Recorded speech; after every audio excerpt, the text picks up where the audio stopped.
Hey everyone, my name is Chelsea. Welcome to Little Mountain Ranch. Welcome to my kitchen. I'm really happy to have you here with us today where we are going to make some gummies and some marshmallows and some homemade hot chocolate. These recipes come from Jessica from Three Rivers Homestead for the gummy bears and for the marshmallows from Crystal from the Whole Fed Homestead. I have never made anything from Crystal from the Whole Fed Homestead, any of her recipes that I have not thought were absolutely fantastic. And both of these women have fantastic YouTube channels that I'll link down in the show notes for you if you would like to go and check those out. These gummies could not be easier. I made them a little bit earlier on in the week and I had not made gummies like this before, but they are basically the easiest thing ever to make and my kids think that they're fantastic. We are going to make some peach. We're going to use the juice from these peaches and then have these peaches with some yogurt for a snack a little bit later on. And one of my kids requested that I try making some lemon flavored ones. So they'll be lemon and sweetened with honey. So I'll do that. I'll do 2 of the peach and 2 of the lemon flavored ones. I think what we'll do is make the marshmallows first because they do have to set for 4 hours before we can cut them up, but they actually come together pretty easily. I would highly recommend whenever you're doing any type of candy making that you get yourself a good candy thermometer. You can eyeball this recipe and I will show you some of the tricks to watch for to know when it's ready, but using a candy thermometer is a surefire way to make sure that you have the temperature right. We have our saucepan ready here. We are going to add a half a cup of water and a cup of maple syrup to this. We are going to need 2.5 tablespoons of gelatin, and this is the brand that I purchased from Amazon. So we're going to put 2.5 tablespoons of this gelatin into the water until it is dissolved, and it will absorb all of the water, so don't be alarmed when it does that.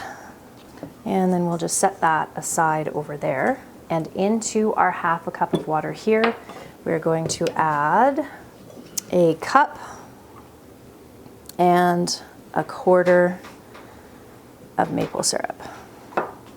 One of the things that you do not want to do when you're making candy is to stir the sugar when it is heating up. It takes around 20 minutes to bring this up to the right temperature, and I'll show you what the bubbles look like when it hits the right temperature. They're very distinct and it's pretty easy to tell when it's ready. But remember, we're going up to 240 degrees Fahrenheit with this, and we're just going to leave our thermometer in there and try to resist the temptation to use the thermometer to stir our maple syrup.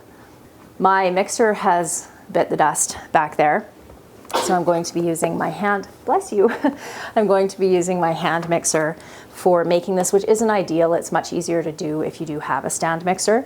I am getting a new stand mixer probably in the next couple of weeks, and I decided to go with the Ankerstrom, which is I think how you pronounce it, and that came at the recommendation of so many of you when I talked a while ago about how my mixer was kind of on its way out.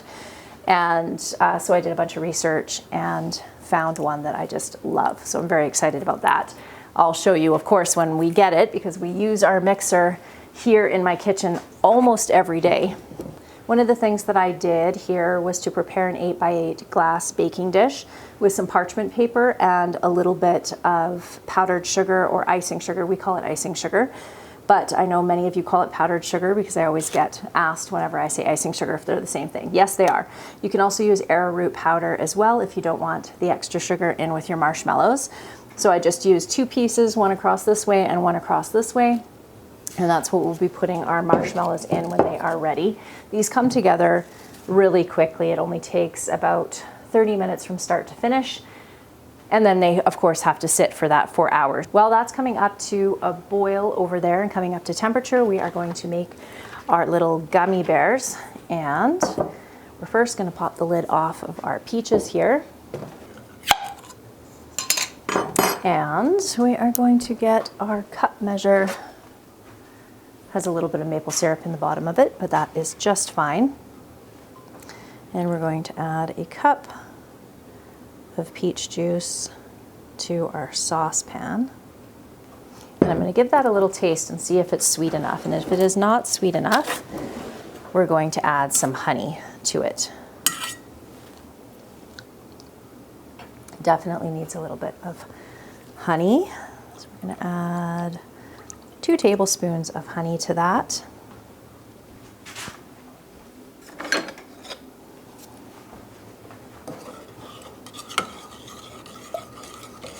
Mix that into our peach juice and add 3 tablespoons of, I think it's 3 tablespoons. Let me just double check. Yes, 3 tablespoons for every cup of juice that you have. So like I said, these could not be easier to make. And then we're just going to heat this up enough to dissolve our gelatin in here, and then we'll fill up our molds. And then they take very little time to firm up or to set.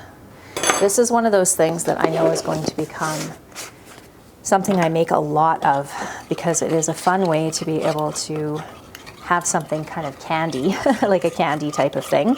But with using our own juice like this, they are, and also this organic gelatin here, these are actually good for us, unlike the ones that we're going to buy at the grocery store. So I've just kind of mixed in all of our gelatin into here, and now we're going to go heat this up just till it's warm and everything's dissolved. So we're just going to set these on a flat cutting board just so that they're easy to move around. As I'll pop them outside to set up. They'll set up even faster outside, although it really doesn't take long even on the just on the counter at room temperature either. We have our dissolved gelatin now in our juice. So I'm just gonna bring this over here. These gummies, these silicone molds, came with these little droppers, which are really convenient for doing this. I will link these down in the show notes below. I just got these off Amazon. I didn't realize that they were going to be so small. I thought they were really big sheets. I guess I didn't read the fine print, but so I am going to have to buy some more because my kids gobble up this many gummies in about 10 minutes. I don't know if I'm going to have room to do the lemon ones on this round, because this, it doesn't take a lot of juice to fill these tiny little molds. My daughter wants to finish these off, so I'll bring these over to the table, and then I wanted to share something with you. You might have seen the community post that I put up yesterday where I was talking about my seed starting masterclass that is going live today. I'm so excited. I've been working on this since the end of October, and I'm really hoping it is going to be a helpful resource for those of you that are wanting to get into gardening, or somebody who may have been gardening before at different stages of their life but want to get back into it now. A couple of the features of it that I love the most are there is a beautiful gardening journal, a year-long gardening journal that you get access to with the course, as well as a year's worth of access to the Q&A section where you can ask me questions throughout the gardening year. So this is a great resource for being able to troubleshoot or just even share your successes. And I love being able to interact with you. So we really wanted to include a component that was a little bit more interactive than just video and printables, although we do have over an hour's worth of video that we have included in the course, along with a whole bunch of printables. There is a printable for every module. I will put a link for the course down in the show notes below for you if you are interested in checking it out. I just want to thank you guys so much for all the ways that you support my channel and my business. I could not do what I do here without you. And I just want to extend my deepest gratitude. I wish there was some way that I could thank you in a more tangible kind of way, but I can't. So I'm just going to say thank you so much for being here. I just want to show you what's happening with our syrup over here. Can you see how the bubbles are kind of, the best way I can describe them is loose and big? This is telling us that it's not quite ready yet. What is going to happen when it gets close to being ready is it will look more like kind of bubbling lava. All the bubbles will be a lot smaller than they are now, and it will start to change color a little bit. I will show you when we get to that point though. Okay, can you see the difference in these bubbles now? So this is exactly where we want to be. So we're gonna turn our temperature off here. We grab our vanilla here. So what we're gonna do here is take our syrup and we're gonna just let that cool down just a hair. And then we're gonna start mixing it in here for about 30 to 60 seconds.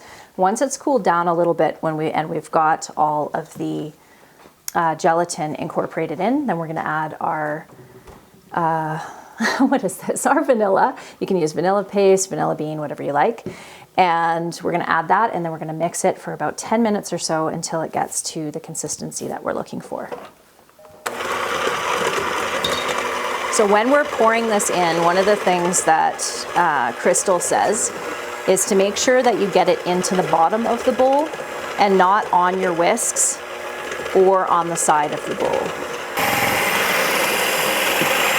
Okay, so this is where we need to start keeping an eye on things so you can see how much lighter it is. And Crystal says, and it's true, that this kind of just takes practice to get to the point where you know it's right for pouring, because if you pour it too soon, it won't set up, and if you wait too long, it'll set up way too quickly and you won't be able to get them in and nice and smooth, and they'll actually start getting hard right in your bowl here. So it's kind of similar, if you've ever made soap, to looking for a trace. Once it has a decent trace and it kind of holds its form a little bit when you take the beater out and you put it on, see, we're not there yet, then that's pretty much perfect. We are there now. So now we want to move right quick and get this into our, whoop, oh, that didn't go well. Let's get a clean one.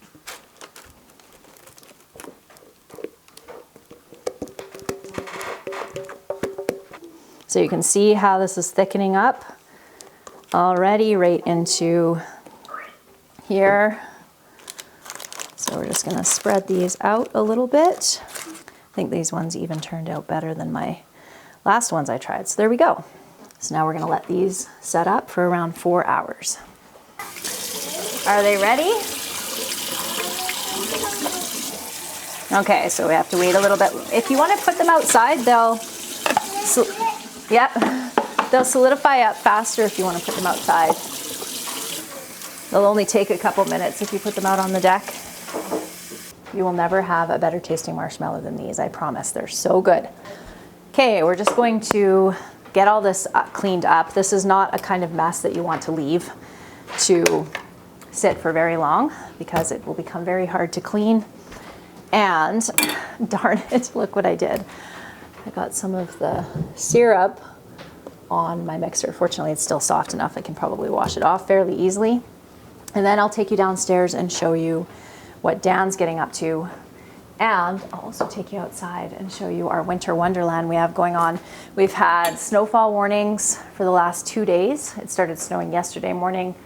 It snowed fairly consistently, but it was a really light snow until early this morning. And we're supposed to get snow again tonight. So I think we're probably fully into winter now. There's no denying it at this point. Okay, I'm down in the basement now, and I just wanted to show you what Dan's doing. He's installing the vinyl plank flooring in the family room. So why this flooring can be a little bit of a nightmare to install in an old house is because it needs to be on a fairly level surface. It can't be out by more than, I think he said it was 1/8 of an inch. So not a lot of wiggle room. And this floor had some cracks in it, and you know, it wasn't totally even because it was built in the 1970s. So we had to use self-leveling cement and fix all the areas that were out to lunch. And that was fun. It was lots of fun.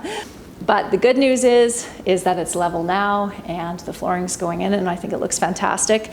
We went with this flooring because we're in a basement and we didn't want to put anything that wasn't waterproof. This is waterproof flooring in a basement. We don't have a lot of issues with excessive rain or risk of flooding or anything like that, but it just seemed like a good choice to go with a waterproof floor, especially because this is one of our main entrances here. So this is the boot room area. We just put a pony wall up to separate it out from the family room. And there's a lot of water and muck and mess that comes in and out this door. And then we also have our wood furnace down here too. and having easy to clean flooring in an area where you have a wood furnace is a really good idea. So that's what he's up to today. And then he is also has brought down a bunch of wood down into the shop. Actually, I'll show you this part over here. And it's the same wood that he used to build all the shelving in our pantry. And he's going to be using that to build shelving in the laundry room and in the new bathroom that we put in down here. So there'll be a shelf on top of the washing machine and then one a little higher up there. And then in here, in this little closet area that he built here, he'll be putting some shelving in here as well. And I think that wood is going to really warm the space up. We wanted to keep the walls really bright, so it's this soft kind of white yellow because it's in a basement and we wanted to keep it bright, but adding the warmth of that old fir I think is going to look really beautiful. And he's also going to top the pony wall with that as well. Really, really happy with this. This is so exciting to have this space be able to be usable again. We started this renovation 2 years ago. We actually gutted this right down to the studs. It needed it. So it has been a long time coming, but we're not long away now before it's actually going to be done. We are at negative 10 degrees Celsius, which is a perfectly respectable temperature for this time of year. When there's lots of snow like this, it's preferable to have it colder because otherwise the roads are just a mess. The colder it is, actually, the better the roads are because it makes the snow kind of sticky instead of slippery.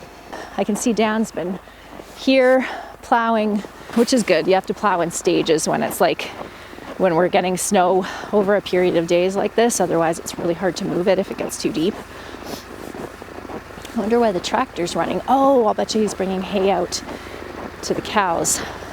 Oh, he's already got all in front of the barn here cleaned up. That's handy. Makes chores so much easier when the snow is moved. All the animals made it through the cold snap without an issue. We got down to, I think it was around a negative 35 or so before the wind. So we didn't get that negative 43 that they were predicting. Thank goodness, thank goodness. The only animal that seemed to struggle a little bit was the calf that I was telling you about. That we were putting in the barn because she's only 6 weeks old and hadn't had an opportunity to grow her thick winter coat yet. She just was shivering a little bit, but she's okay now that it's warmed back up again. Hi, everybody. The cows are here waiting for their hay. Good boy. So you can see all the snow on the cows' backs here. I heard the best analogy to explain why you actually want to see snow on your cows and your horses' backs. And the reason for that is if you can imagine a house in the wintertime and there's snow on the roof and there's melty spots on the roof.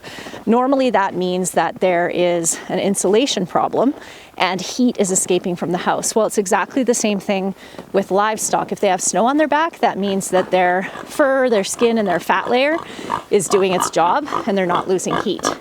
Hi guys. Piggy riggers, what you doing? Pigs handled the cold just fine with their big nest. And this little flock of chickens, I cannot keep in the chicken coop to save my life. They were born in this barn and they think this is where they're supposed to live. Pee-pee's looking fantastic. Hi everybody, you guys need some more feed. The cows still have feed in their second feeder down there. They want the fresh stuff that Dan's about to bring down. They can hear the tractor warming up. That's why they're waiting on the fence or by the fence like that. So everything is doing fantastic. A little bit of an update on the cabins. We haven't been able to do any work on them at all with it being so cold over this last week. But one of my sons, I think I've shared this with you guys, he goes to school during the week and then comes back home on the weekend. And he's been staying in our travel trailer. So when he came home from school this last weekend, he said he wanted to try to stay in the cabin because the goal is to move in there eventually. And even though it doesn't have drywall or anything, it's just the plywood at this point, he went and plugged a heater in there and stayed in there all weekend. So he said it was pretty cold one of the nights. I think it was the minus 35 night. He said it was not very warm in there. So putting the backup wood fireplace or wood stove in there is definitely going to help because the electric heater wasn't quite able to stay on top of the cold. Okay, let's go back up to the house and see where our gummy bears are at. I wanted to show you how easily these pop out of these little molds. My daughter's doing the other 3 because it's very satisfying, as you can imagine, popping these out. I do want to buy some bigger molds, not just bigger sheets, but actually where the mold itself is bigger, because these little gummies are pretty tiny. And I think it would be a little more satisfying to have them be a little bit bigger. We made these the other day and I didn't put as much honey in them, and these ones are definitely better. Yummy, very satisfying to chew. I will recommend that when you taste your juice, unless it's really, really strong flavored, your gummies will probably be too mild. So make sure that your juice is very strong and quite sweet. All right, friends, we are back at it. Our marshmallow has now set up. I have some icing sugar, and remember I said you could use arrowroot powder as well, on the cutting board here. And we're just gonna pull this out and hopefully peel it off fairly easily from our parchment paper, and it's coming off, no problem.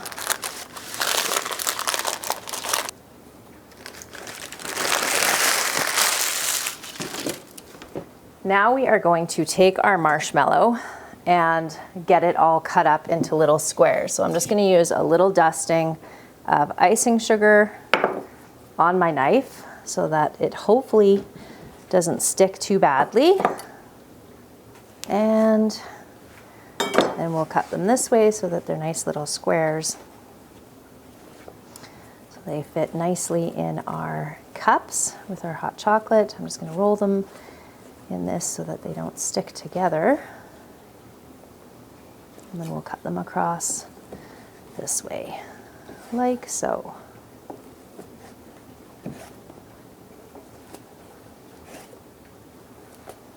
Look at that little marshmallow.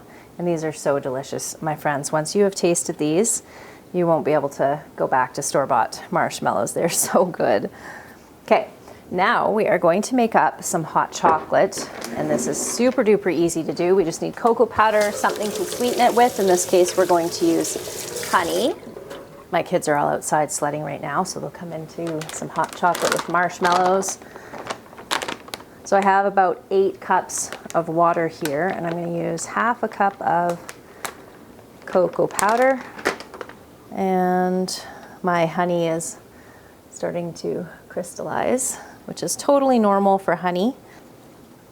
And around half a cup of honey, and then you can just adjust it to your own taste preferences for sweetness.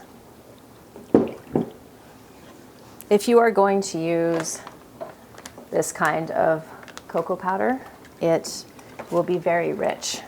I'm going to heat this up on our stove.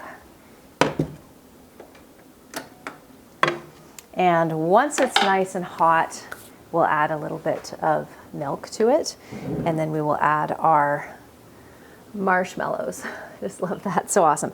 So these will dissolve in the hot chocolate in about 5 minutes or so, but it creates this really foamy, delicious marshmallow yumminess on the top of your hot chocolate, and I'll show you that I actually prefer even to the whole marshmallows like this, but my kids eat them up faster than they can dissolve.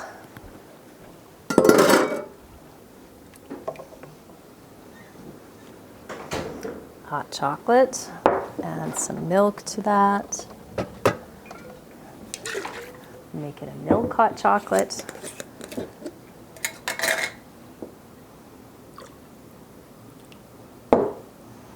And then our marshmallows